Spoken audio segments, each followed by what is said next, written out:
Dennis. Oh. How well do you know Denise Cornejo? Dennis Laurel. Ay, Laurel. Laurel. Bumalik. Trending at usap-usapan nga ngayon.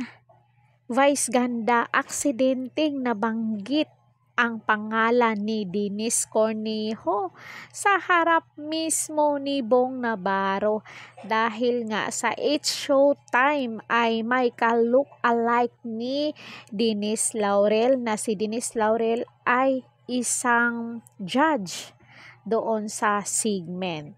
At natawa nga ito si Vice ganda at biglang tumalikod at nanahimik.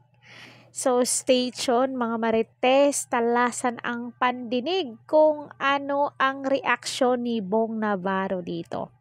Natawa na lamang si It's Showtime host Bong Navarro nang magkamali sa pagbanggit ng pangalan ang co-host na si Vice ganda nang kapanayam nila ang contestant sa segment na ka-look-alike. Sumalang kasi sa segment ang Denise Laurel. Look-alike na tamang-tama naman dahil umupo bilang hurado ang original Denise Laurel. Sa interview portion host, nagkamali ng pagkabanggit ng pangalan si Vice ganda. Nagkataong kasama sa nagho-host si Bong Navarro. Alam naman natin na hindi bago ang issue ni Denise Cornejo at Bong Navarro. At ito nga si Bong ay nakulong pa nga to.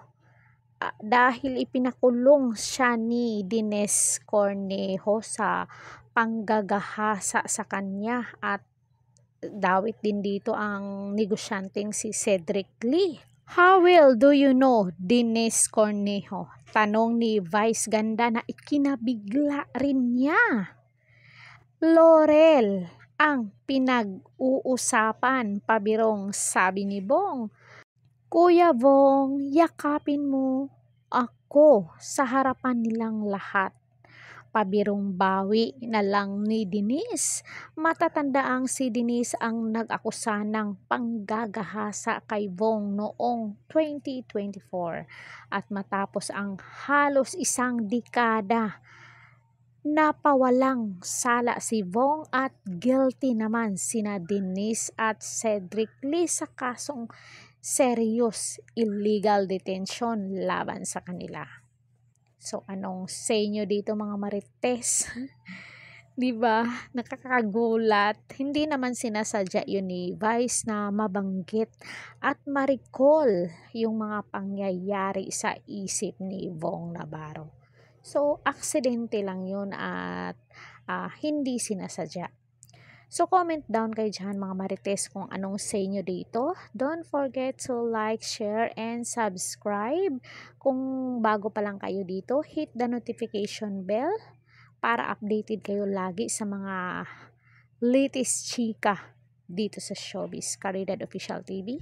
Hanggang sa muli. Thank you so much.